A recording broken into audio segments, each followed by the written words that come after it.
Warning, incoming game over. Warning, incoming game over.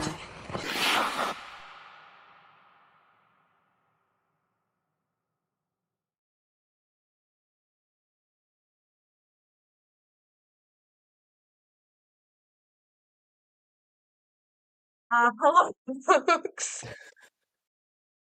A really great start to what was a great game, man. They needed that one, eh, Andrew?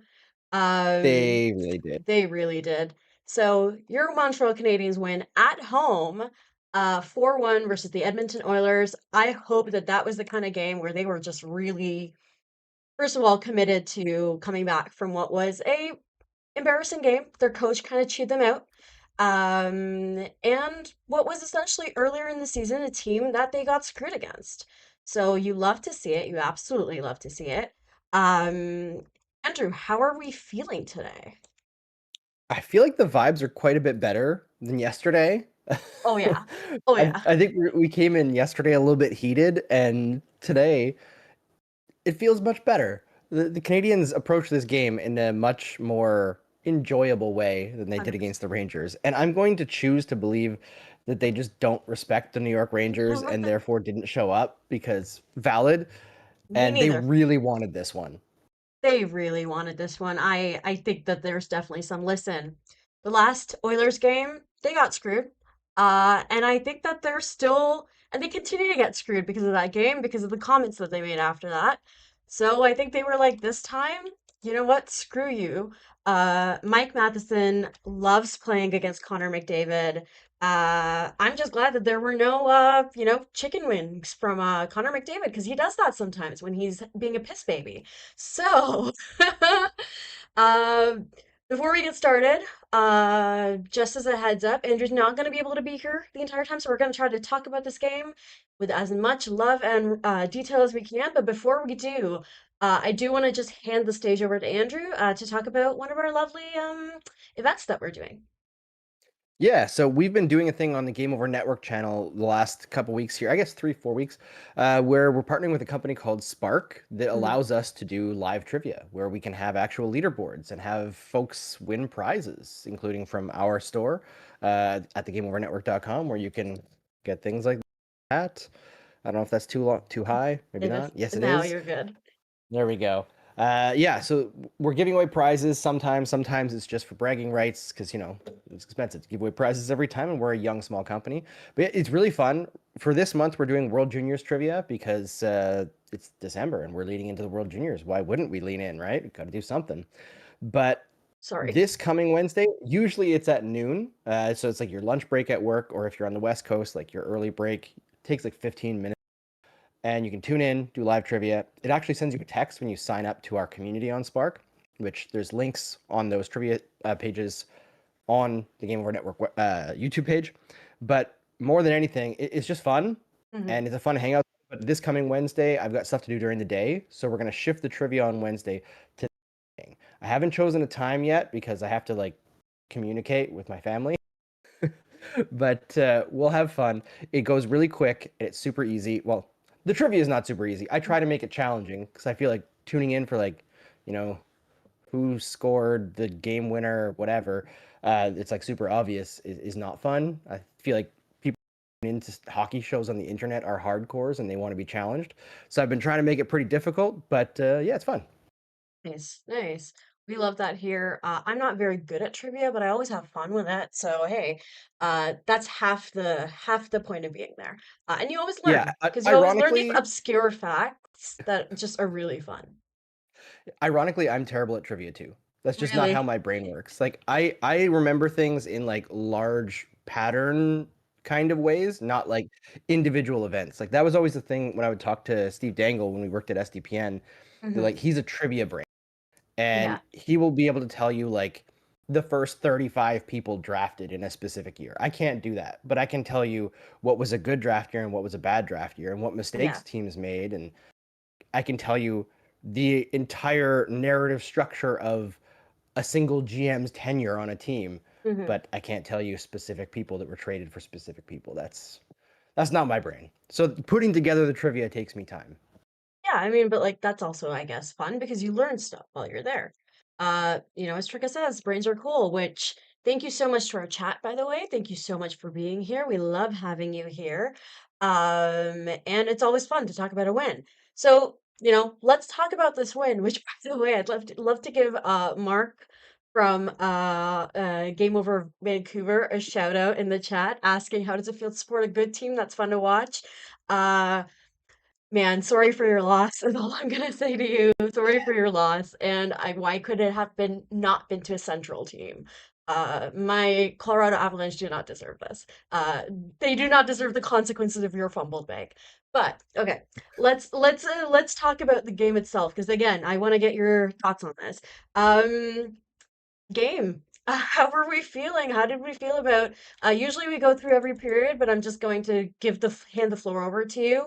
Uh, Overall thoughts on the game? This is great. I don't think you could ask for much more from the Hmm. Canadians in this one. I thought that the game started in a way. I thought the Canadians started pretty well.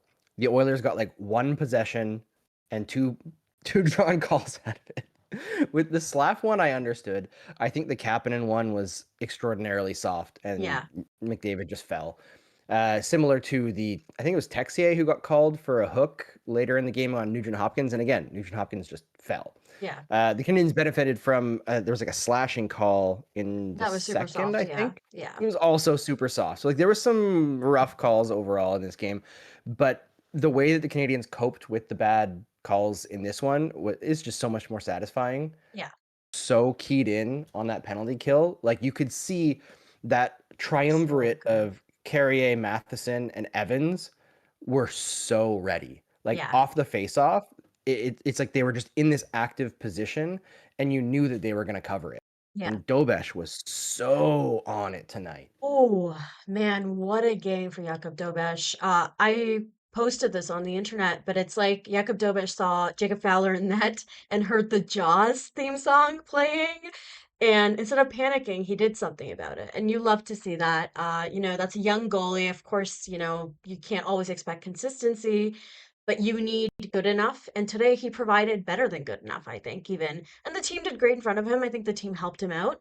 But we've seen a team play well and still not be rewarded by their goalie. So love that for him. Love that game from him. And I'm not sure if anybody saw, but I'm sure it'll be posted somewhere. But he got first star. Today Sportsnet actually broadcasted it. They don't always do that, but they did this time. And he seemed really, really touched by how much respect the Bell Center crowd was giving him. Jakub Dovish is a very, very clearly a heart on his sleeve kind of guy, does not hide his emotions. And I respect that about him. So love that for him, love that for us. Great game, man. That one poke check that oh my Mm. God, you knew he was feeling it when he like climbed out of his net and went, nope, not today. I don't know who it was against, but whoever it was against takes balls to do that on a team that might have Connor McDavid on ice at any moment. Yeah, he actually had a few poke checks tonight. Yeah. And also just pass blocks across the net front. And that's an area where in general I find goaltenders are often a little bit too passive. And I understand you want to focus on your positioning, you want to make sure that your stick is in position to cover if the puck is actually shot. But when that puck is coming like through the crease or right in front and you have the opportunity to intercept it from ever getting across, it's really effective, especially if your defense are as aware as the Canadians were tonight, where if Hmm. that puck gets bumped up, there's somebody there to pick it up and skate it out right away. The communication between Dobesh and the defenseman tonight, I thought was really, really Yeah. excellent. And you mentioned like the big poke check was a really good save, but also that big save on I forget who the shot from the Oilers, but like there was a big one-timer blast from the high slot, and Dobesh came so far out of the net to cut that angle Yeah. down and swallow it up. Like he was so confident tonight, and it was so nice to see because he had that aura Yeah. at the beginning of the year, Yeah. even though he's a bit of a chaotic goaltender, and he kind of lost it. Ironically, after he played really well in that the shootout loss where he cried, right? Yeah. Yeah. And it I think seemed that's like he where you kind of fell remember how apart after. young he is. I think that's a moment where Yes. you really remember how young, and this is his rookie season technically. Yeah, and it's nice to see him get it back a little bit, and I hope Hmm. he keeps it. But on the other hand, not to be negative, but if you're Sam Montembeault right now, seeing Fowler come in and distinguish himself, and then Dobesh Hmm. start to get his game back, you got to be thinking that's not good for me. Uh-oh, yeah. Yeah, because I mean, like, listen, I don't, I'm sure ultimately they do want to send nobody. I don't think anybody in the organization really wants to be playing Jacob Fowler right now in the NHL. Like, I don't think that that's part of the plan, no matter what Marty says. I don't think that's part of the plan. I think that's something that they had to do. But this is something that Arpon Basu mentioned in his notebook, where he was like, hey, it's either this that they brought up Jacob Fowler, or they made an ill-advised trade. They did something like what the Oilers did, where they gave up a lot for a goalie who's mid to not to less than mid, you know? So I Yeah, don't, they did what they did. And I'm seeing here that I see yeah, it's a 964 save percentage, which I would bet is probably one of his highest of the season. So just a really complete game. That second period was just also so good. Um, any other particular players that stood out to you? Dobish, I think, just really did his job very well. And I love to see that because I find them honestly, even Monty, Dobish, even Fowler, they call him Gator now. They call him Gator, I think, because he's from Florida. that's Uh, funny. yeah. So all of those guys seem like guys you want to cheer for. Most of our team does, frankly. So you love to see that, You really do. In terms of things that I wanted to hit on, Demidov, man. he shot the We puck. Now, talked about this mostly, yesterday. We talked about this yesterday. yeah, mostly it was on the power play today, Yeah, and still at even strength, that line didn't take a lot of shots. yeah, But that line had a pretty tough job tonight going up against Draisaitl when they weren't double shifting with McDavid. Uh, they held themselves pretty well. Like they weren't like the leaders on the team by any of the categories, right? But visually, they were very keyed in. I thought Slav had a pretty darn night, especially on the power play. But Demidov drawing that call and then immediately ripping it home yeah. was he's not always at the point where he's like telegraphing what he's going to be right now. There are games where he's great and games where he's kind of it's okay, Yeah. but there's like flashes of skill. But moments like give you a hint of what he's going to be when he actually figures it all out. Because he's been very open saying that like he feels overwhelmed still in the NHL. He feels like he's not anywhere close to what he can be. And I love number one that he can admit that and still play confidently, Yeah. but number two that he knows that he's got so much more to give. Hmm. Yeah, I think like something that Mark said earlier in the chat was Demidov is looking scary good. And I think we have a bit of a because of the way Lane Hudson came out and just like tore it up. Exceptional, absolutely exceptional defenseman.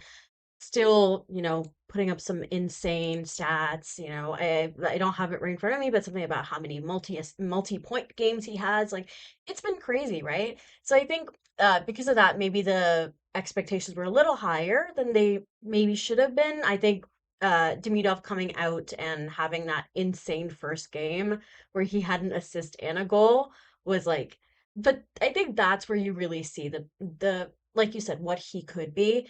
Um, I I'm really excited to see what this combination of Slav and Demidov can do together because I think that is going to be a very, very fun combination to watch. They seem to have great chemistry already.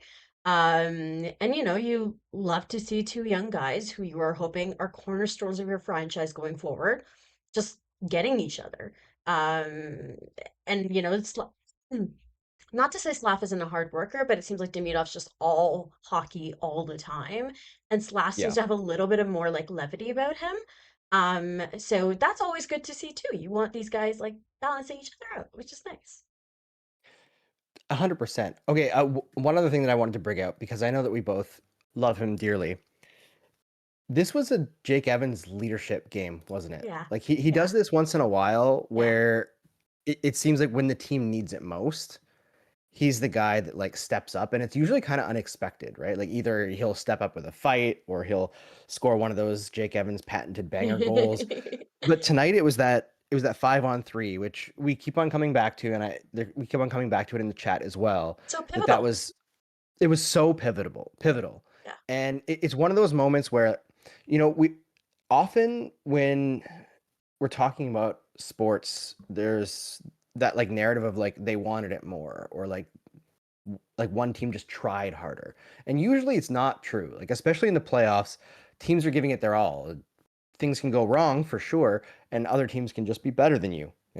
Just a fact of life.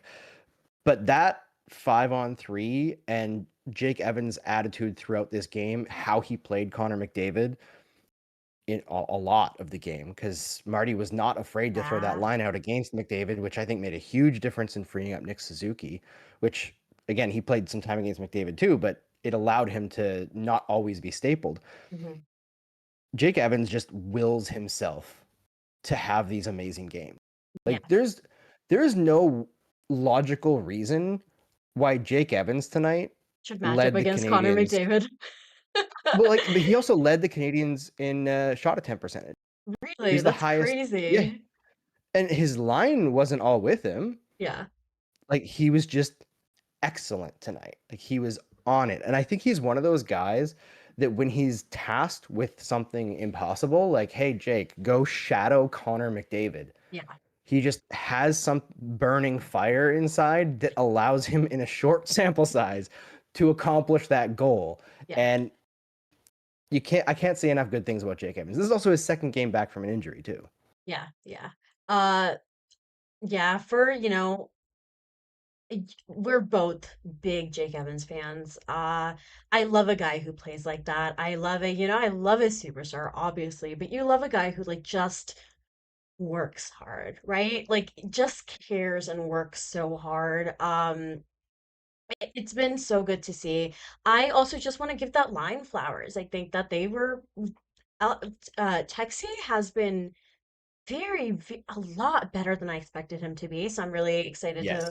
We'll talk a little bit more about that once in the second period stuff like that. But uh, I'll just talk about my feelings a little bit more on that. But I think Jake Evans, um, even Josh Anderson, I don't know if it's like baby is sleeping now or what. Like I don't know if he's gotten to that point where he's like getting actual sleep. But whatever it is, he looks so much more engaged. I think he's making better decisions. That last little bit of the game where I can't remember who it was, but somebody was trying to pick a fight with him. They'd hit Carrier into the boards, and instead of engaging, which he has taken the bait sometimes before to his own detriment, to the team's detriment also, he did just enough. And I think that that is for a guy like Josh Anderson, when he is walking that line, doing what he can do, he's just so valuable to this team. I think that's where this team has really lacked this season is they haven't had the bodies for the top six, and their bottom six it hasn't performed. So if this is the kind of game you're going to see going forward with their bottom six, I'm more than happy to watch it. Yeah, 100%. And this was kind of like a peak Anderson game because he had some really great impactful moments, and then he had several moments that were like, what are you doing? That's not even an NHL decision. Like the penalty that he took at the end of the second period was wildly maddening and never should have happened. There's nothing to be Josh Anderson gained moment. from doing that. Yes, just like mind broken. And there was also a shift where his line was stuck out there for like 3 minutes because he had two opportunities to exit the zone and he had time and space, and both times he just like tapped the puck right to an Oiler for no reason. And that's unfortunately part of, as Trink can put, Josh the Anderson Josh experience. Anderson experience. Yeah. That's so good. If we wouldn't get in trouble for using his full name, I would put that on merch. Our But horse yeah, experience.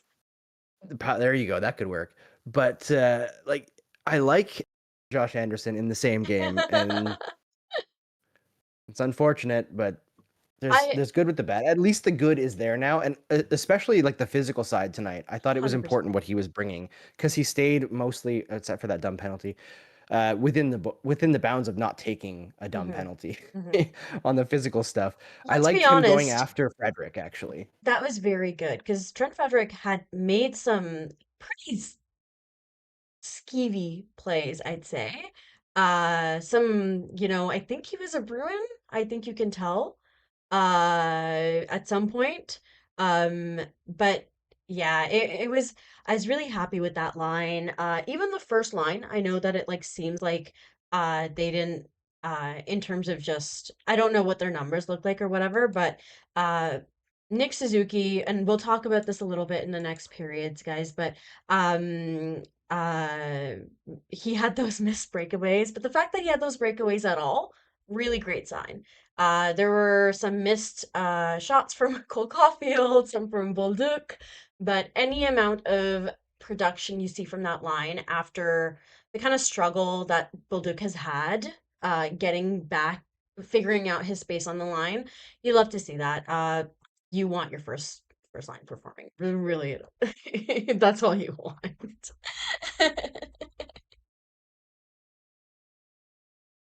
I guess one other thing that I was going to mention on the breakaway front, the team has Paul Byron employed. Yeah, what are we doing? Use him. What are we doing? Figure it out, guys. Figure That's it all. out. Yeah. Paul Byron, specialist. Andrew, I think you have to leave, perhaps? I do indeed. I have to duck out. I have a good reason though, folks. Even though I want to continue talking about this game, it's 22 years today since my Hell yeah. wife asked me out when we were teenagers. Hell yeah. So yeah, it still blows my mind that she was the one who chose me instead of the other way around. But sometimes in life you get really, and I got lucky on that one. So Hell I'm gonna yeah. head out and spend the rest of the night with her. Absolutely. Goodbye, Andrew. Later, Guys, guys. I'm Have a gonna good one. send us over to our sponsor at Inchubichu, and yeah, you can see me. Hello. And we'll be right back. Famous chateau at 4000 Rue Saint Ambroise lies one of Montreal's coolest secrets, a glamorous Gothic jewelry store owned and run by women. Inchu Bijou isn't just a business. They've built a community that supports bold creativity and expression.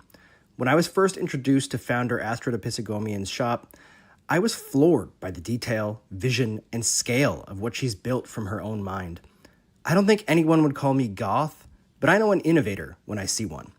Along with building their own business, Inchu Bijou also hosts markets for vendors in their space called Marché Maleficarum, boosting their whole community. If you don't live in Montreal, explore inchubijou.com, where you'll find over 800 designs that range from affordable to bespoke. Check out Inchu Bijou right now, a Game Over partner from the beginning.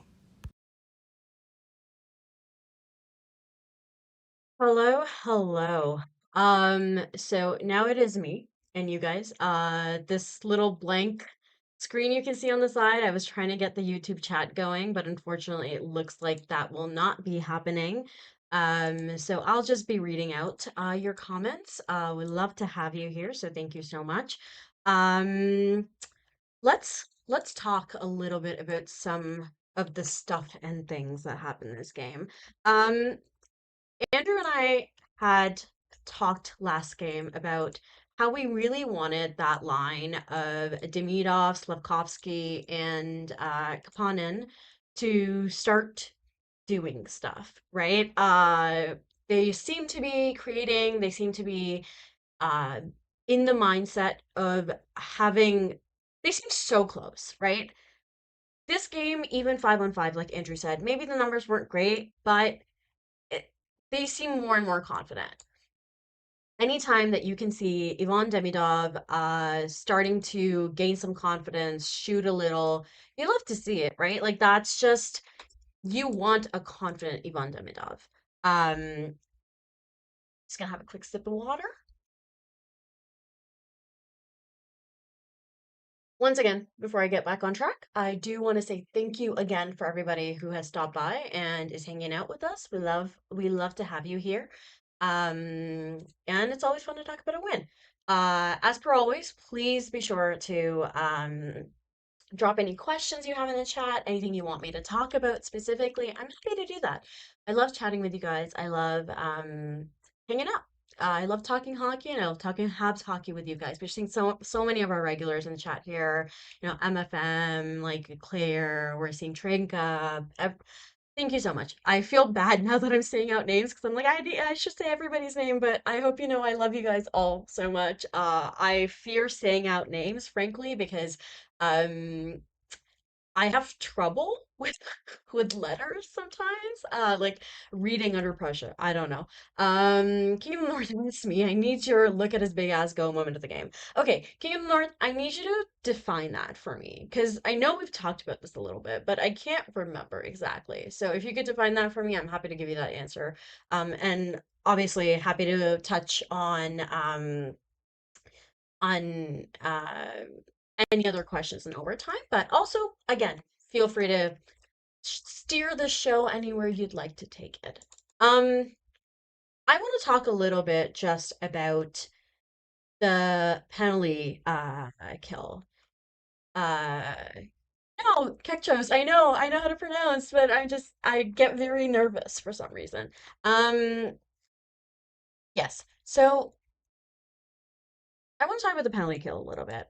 I think this team has been put in a position by officiating. Call me paranoid, call me whatever. I don't, whatever, right? But they're in this position right now where they have to overcome some tough officiating, right? Um, and if this is how they're going to respond with an aggressive penalty kill that's willing to do what it takes, that's that's all you can ask for, frankly. It's unfair. It's not a lot of these goals just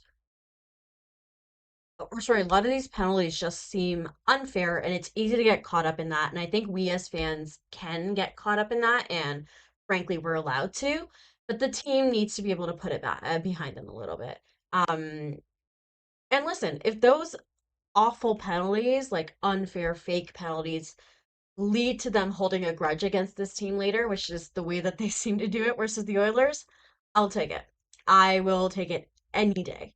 Um, so I'm just doing a quick check to see if there's anything that I might have missed in terms of post-game quotes.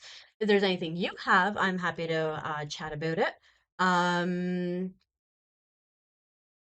just going back. Uh, I do also just need to say, I don't know if you watched the video, but um, if you follow the Canadians on social media, you can go and see, and you can see Dobie's reaction to his standing ovation at the Bell Center after his first star. And it's very clear it means a lot to him, you know. A guy who's as emotional as that, sometimes, you know, it can be hard because with a goal, you need a little bit more ability to put that stuff behind you. But with that comes this sick confidence that Jakub Dobish has when he's feeling good, and you'll take that any day. So love that guy, love to see him, love to, yeah, love him. I love him, and I'm happy to see him seem to start to put it together a bit. I'm just taking a look at this, trying to see if there's again any quotes I've missed. I feel like I'm always oh, just really quickly, I also do want to say, um, it's Valeno has been having some good games. Maybe not, you know, amazing, but or not consistently as much as you'd like, but he today was a good game for him, and do love to see that again. Um, you love to see a guy willing to step up a little bit. So it's very funny. Trinka in the chat says, Habs have now had more practice on the penalty kill and now it's good. Yeah, I think sometimes the practice is needed. You know, the bodies on that penalty kill are not the ones you'd ideally like to have. I think Alexander Carrier has been playing on penalty kill one, which is not necessarily something that you maybe want. You know, you'd love to have him on the second unit of that and have Caden Gooley on the first instead. But that's not it's simply not the position you're in. So you simply gotta move on, right? I'm gonna read back the chat a little bit, see what I may have missed. Um oh, we're doing a front Tredrick bit. Uh love that. Love a silly little bit. Montreal MFC says something that I actually think is a very good point. Says earlier, and this is an earlier chat, is if we can play like that for a vast majority of our home games, the Bell Center will be that much needed fortress, a very intimidating place for opponents to play in. Yeah, man, when the Bell Center crowd is making you feel as the opposing team bad about your life, that's a crowd that can get to you, right? Like that is a hostile crowd when they want to be, but the team has to give them something to be hostile about. Um, so if they can play like that, Bell Center is a place where it's hard for opposing teams to come in. So I see at the end of the day, when this team is at its peak, the Bell Center being a very intimidating place for teams to play. I know a lot of players say that it's one of their favorite places to play just because of the atmosphere and the way the fans are there. And I get it, but I want players to dread playing in the Bell Center. So yeah. Romelli earlier had pointed out that it's a regulation win too. Yeah, massive, massive regulation win. You love to see that. Um, something Romelli points out was McDavid had a great assist on the Villena goal. And I don't know what he was thinking. I think, and this is something Andrew also pointed out on Blue Sky, was him and Draisaitl had some sloppy moments in terms of just passes they were making, some careless decision making. And the Habs pounced on that. You love to see it. I think a lot of this carelessness maybe was because the team was on them. Mike Matheson had a hell of a night. He seems to love playing Connor McDavid, seems to love making his night really hard and love that.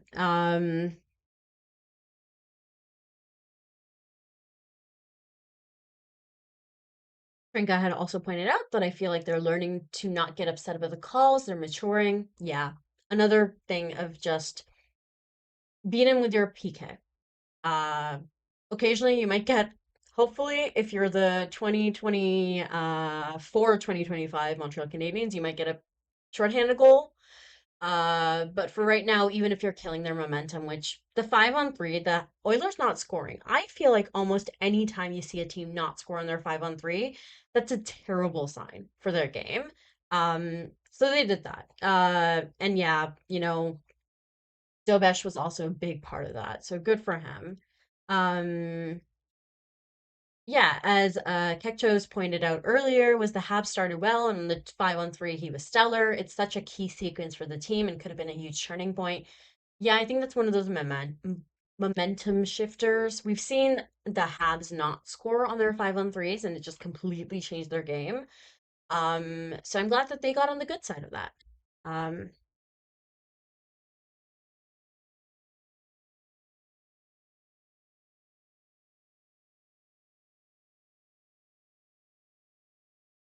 just reading the chat and seeing what what you guys are chatting about. Um,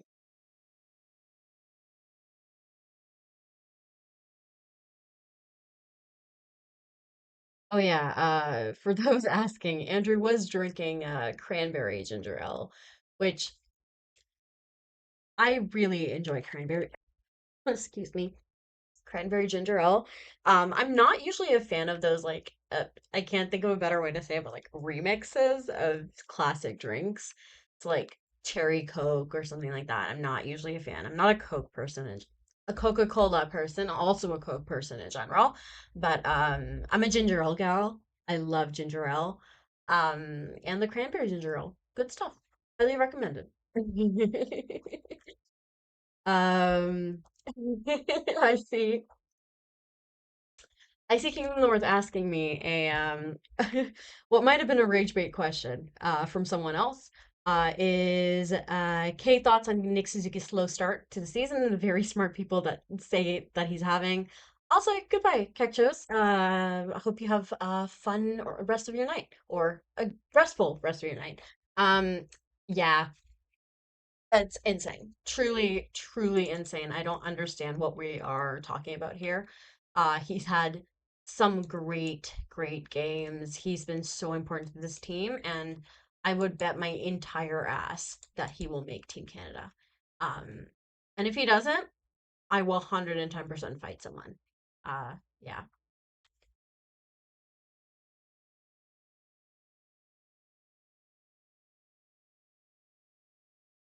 taking a look at some of the numbers. Um, yes, Bernardo, my entire ass. Um,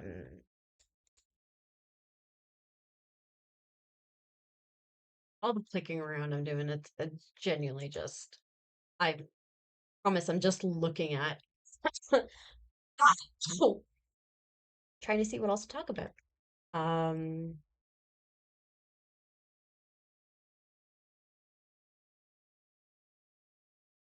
Seeing some great posting about McDavid right now. I'm not going to say it out loud because I am terrified of Oilers fans. They seem to be very fragile for a group that has the kind of talent that they have. But hey, I'd be pretty pissy too if my team had two of some of the best players in the world and didn't do anything about it. Um,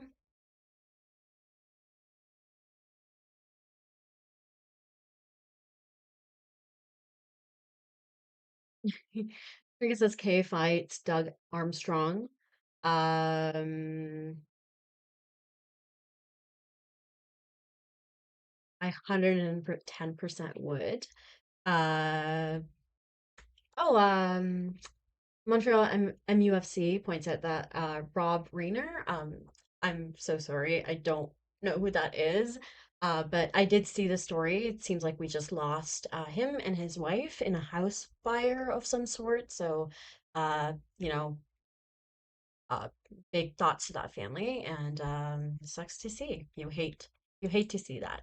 I know I'm seeing on my timeline about it a lot, so I know a lot of people obviously are very affected by this. So, yeah. Um, Okay, you know what, guys? I am going to send us over to our second sponsors, Les Same Motel. As Bagley Stats would say, ball pit. So yeah, we'll see you guys on the other side. While you're browsing into Bijou's goth shop, head next door and discover Montreal's most unique selfie studio. Whether you're looking to take some banger pics of your Halloween costume or cosplay, or you want to make some memories with friends, Le Saint Motel has you covered. Experience their bombastic decors that are always changing, hop in the ball pit, and take advantage of their extensive and flexible on-site lighting. Head to lesaintmotel.com to book your time in the studio, book private time where you and your friends will be the only ones allowed in, or book the space for an event. The dedicated, caring staff will make sure that you have a good time. I do have one warning for you before you book. If you have kids, they won't want to leave. Whether you're at Le Saint Motel or in Bijou, tell them Game Over sent you. Okay, back. I should have probably taken the time to cough while I was away. But I'm gonna take the time to cough right now. Be right back.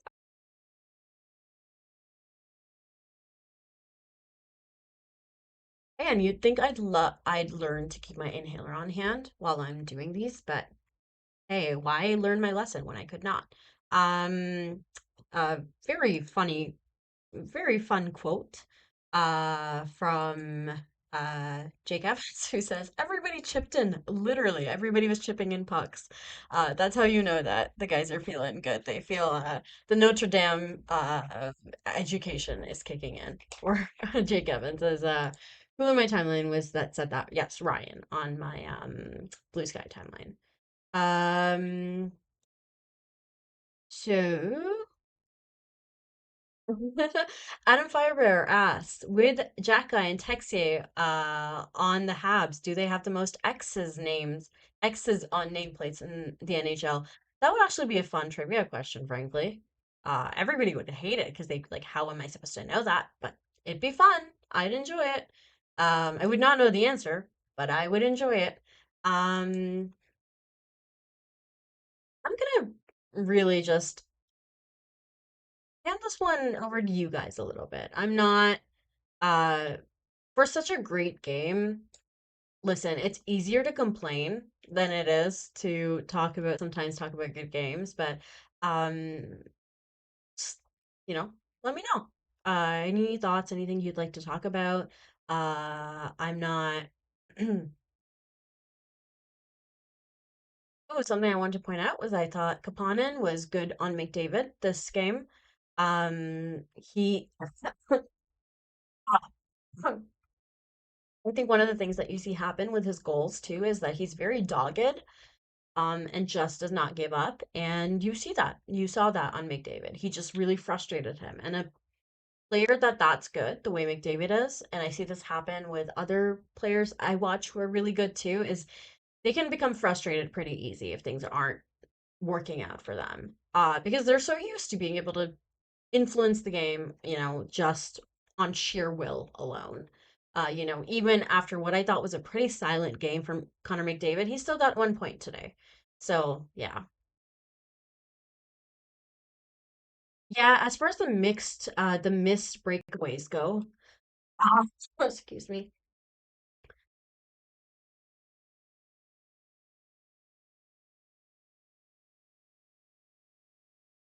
Sorry. As far as the missed breakaways go, yeah, I think that's a Paul Byron moment. We gotta lock them in a room with Paul Byron and see what they can do. Um, Yuri Slafkovsky with 11 points in his last 12 games. He's really, really starting to, and I say this every single podcast, but that's because it really is worth saying, is it seems to be clicking for him. And that's what you can ask for out of your young guy who has clearly struggled with confidence at some points and is just getting it together. 5 game point streak for Nick Suzuki.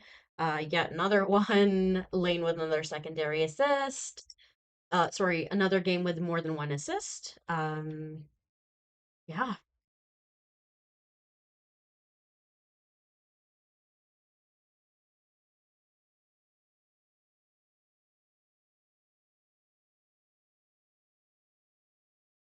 Oh, Trinka drops a great quote in the chat from Marty.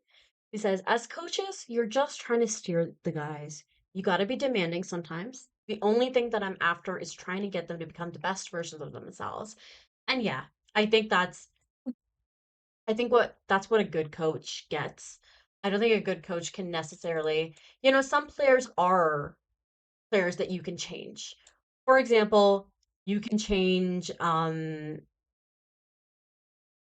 Marty was able to change the kind of player that Josh Anderson is, but not in such a fundamental way, just in taking his strengths and making him be better.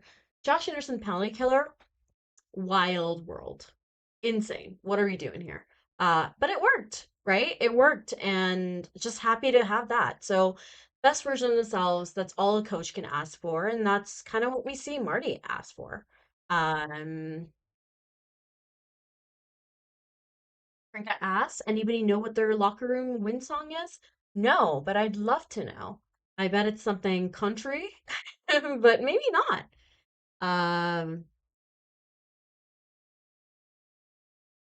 Yeah, Habs fan in NJ points out Habs out power play gold the Oilers, and 5 versus 5 they allowed 0 goals. Thought 5 versus 5 this was the most complete game of the season.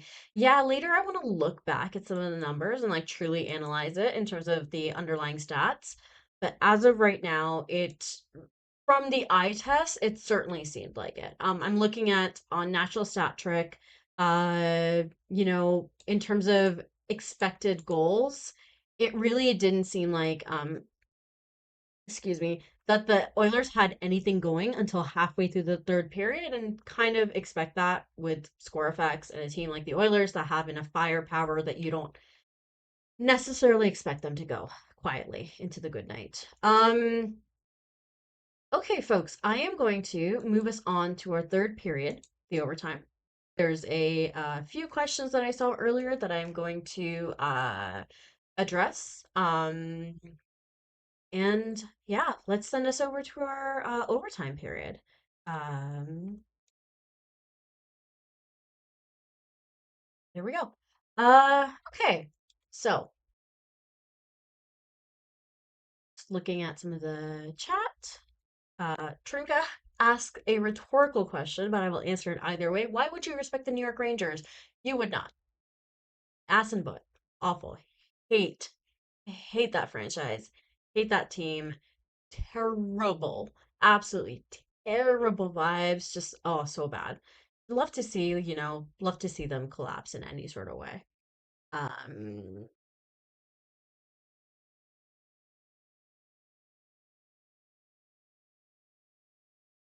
Hannah Matt points out the net is Montembeau's to lose, and he's probably lost it. I think as long as they keep Jacob Fowler up, that's no longer really his net. It's interesting because you'd think that's not the case because of the fact that he did back up Dobie today. But for some reason, that still doesn't feel like a super vote of confidence. That seems more like we'll do what we have to.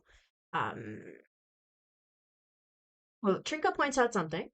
Interesting point about the three goalies. Shayna Goldman pointed out on the Too Many Men podcast that Jeff Gorton ran with three goalies in New York as well. Is Lundqvist, Shesterkin, and Georgiev. Um, Tringa adds Lundqvist was at the end of his career. Georgiev was bad. Yup. And Shesterkin got called up and they ran with him. He's clearly comfortable juggling this in their system. Yeah, I see, but like to me the difference is Lundqvist is Lundqvist. Shesterkin is Shesterkin. I'm not sure any three of these guys are that. You hope that Fowler will end up being, a top goalie in this league, but as of right now, it just I don't know how much longer this can be sustainable. Again, I'm not going to start to worry about it until we see Fowler up in the NHL for longer than a small amount of time. But yeah,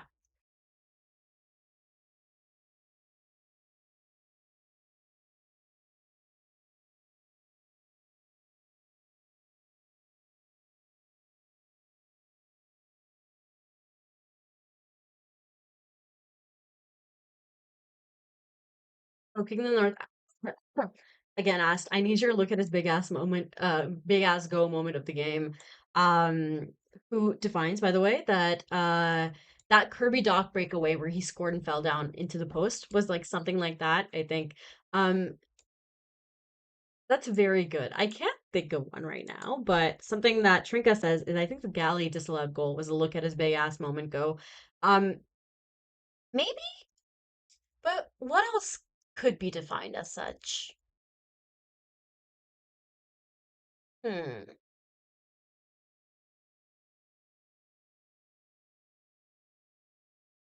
You gave me a lot of time to think about this, and I should have probably thought about it. I feel like I feel like anytime Kirby's playing, there's at least one look at his big ass go moment. So without him, I don't know about that. Yeah, again, MFM pointed out that Mike Matheson looked great tonight, really solid. Trinka tells us that in his post game, he says this is their most complete game of the year so far. I would agree with them. That second period was one of the best of their season. I would say maybe even the best that they've had so far. Um, Habs fan and NJ points out that Veleno had two awesome sticks in the McDavid seam pass to Draisaitl with the goalie pulled. Yeah, it's been great to see that improvement in Joe Veleno. Um, he seems to have settled in. I think that's a player that will continue to be inconsistent, but that's why he's a 13 forward. If he was a consistently like great player, he wouldn't be in this position. So good for him. Um,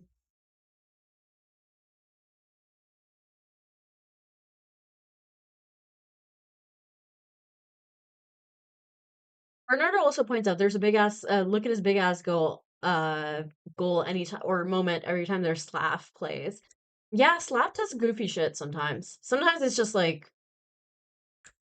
all right, man, you're big. You don't always necessarily know where your limbs are at. Sometimes that means for a guy is that like uh it's a guy who'll accidentally or irresponsibly be dirty sometimes, and I haven't seen that from Slav yet. So good for him. Maybe once he starts using his body a little bit more, we'll see that. But as of right now, I'm going to enjoy what we see out of him, which is him being very funny, very goofy. Um, if you guys have any more questions for me, please be sure to drop them in the chat before I decide to before I have to go. Um, I I've honestly, guys, I'll be so honest. I've been not taking a break from hockey because I love hockey and I love watching hockey, and it's usually either the Avs are playing or the Habs are playing. I don't really get off nights in terms of that. But I've been so like heated rivalry pilled Like I've been thinking like that show has completely like it's become a hyperfixation of mine now at this point that I'm like that games don't bother me as much as they used to because I have other hobbies now. Uh, Once I'm over that, maybe I will start embroidering again. I don't know. I forgot that it's good to have other interests sometimes. Oh yeah, I do also, in a less joking matter, Marty St. Louis' son was at Brown University yesterday where there was a shooting, um, which is just, it feels so reductive to just say that like how much of a problem the gun violence is, especially in the States, but it's always, it feels like you're always hearing about something like this, and that's terrible. I'm so glad that like Marty's son was obviously safe, and I'm very sad about the people who weren't able to, who weren't safe through that. So yeah, gonna do another quick check, chat. Habs fan and NJ says who starts Tuesday versus Philly. Um, it's gotta be Monty, right? At this point, you gotta play him. You can't like it's been way too long. I'm gonna do a quick check to see when the last time that he played was, but it feels like it's been forever. Um, do a quick Montreal Canadiens on ESPN. Uh, our goalies are Simon Montable. Last time he played was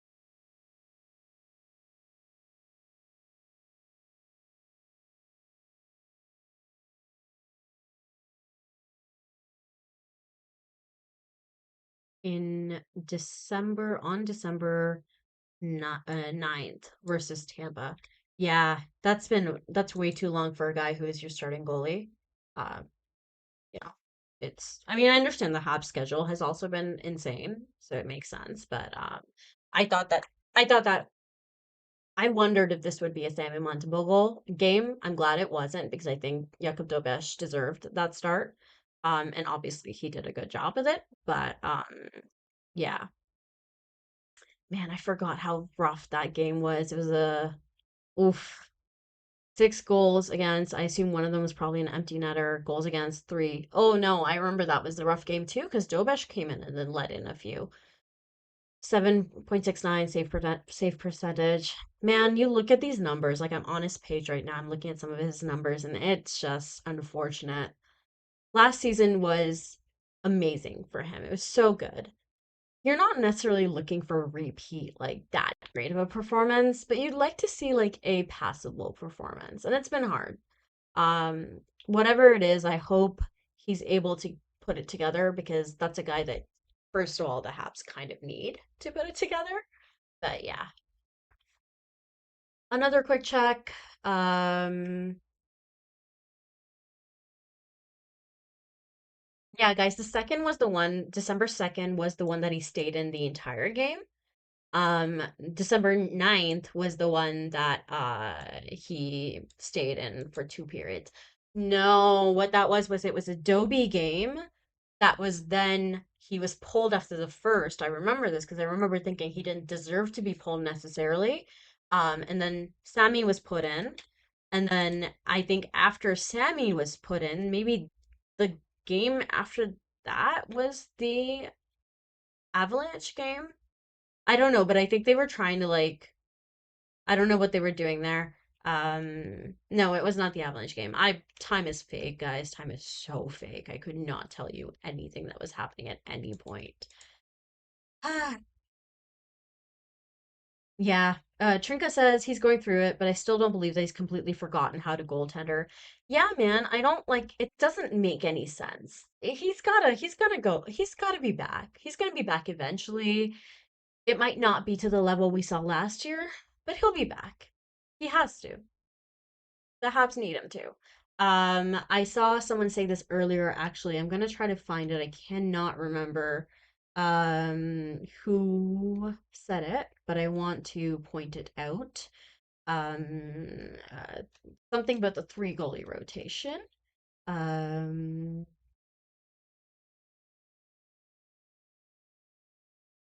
yes. Nat, I think Habs fan from Australia, says, no way Habs keep two rookie goalies without a vet. Either Monty steps up or they'll trade him. I it's hard. It's hard to move a goalie right now. Ultimately, you don't want to have to do that, but I understand the way of thinking. I do not think you can expect Jacob Fowler to perform night in, night out. Um, all right. Bernardo asked me, is there a worse player in the NHL than Frank Frederick? Uh, maybe. I don't listen. If you want me to be a hater, sure. There isn't. I'll I will listen to you guys. I'm a woman of the people. I'll take your word for it. Although I do have to say I fear that I'm trying to think of a guy I hate more. Uh you know what? No, that's the only guy I can think of because that's the guy you put in front of me. So hey, maybe. Okay, guys, we will be back for the next game after the next game, as we always are. Um, as we mostly are this game this season. This last little stretch has been a little bit difficult on us, I think. But we love talking hockey with you guys. We love doing these post games. So anytime we can is a great one. Just looking at this here. Yeah, Tuesday versus the Flyers. It's gonna be Andrew with you guys. And I'll be there after the Blackhawks game with you.